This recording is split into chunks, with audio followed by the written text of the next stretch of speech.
Fracking is the process in which hydraulic pressure is used to obtain oil and natural gas from inside the earth.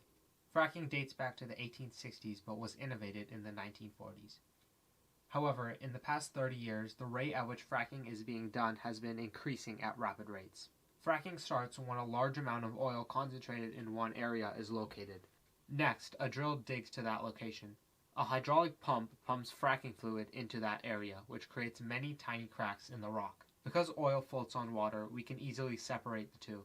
We can then extract the fossil fuels and dispose of the fracking fluid, which is injected back into the ground. While fracking is responsible for thousands of jobs, there are still many cons to this form of extracting fossil fuels from the ground.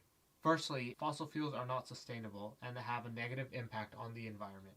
Secondly, the fracking fluid that is injected into the ground is highly toxic. The reason fracking fluid is forced back into the ground is because it is labeled as toxic waste, and there is no known way to deal with it. Since they don't want it to come into contact with humans, it is disposed of into the ground. The liquid is known for contaminating underground water, which could make the people that come into contact with it very sick. Because companies are not required to disclose the contents of the chemicals that are in fracking fluid, it is hard to know exactly what contaminates the water. Lastly, it could cause earthquakes. Because the areas in which the oil is extracted in is unsupported, it is bound to collapse at any moment. When it does collapse, earthquakes referred to as fracking-induced earthquakes occur.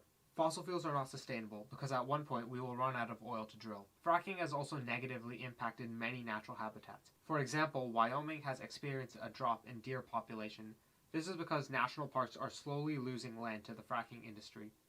One of the solutions to this problem would be to replace fracking fluid with normal water.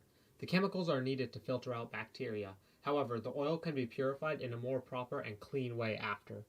We've gone over the destructive nature of fracking and how there isn't much that is currently being done to stop it. However, there are many organizations that are actively trying to raise awareness about the dangers of fracking and the impact it has on our world. For more information, visit AmericansAgainstFracking.org, because together we can help save our world and all the life that is affected by this problem.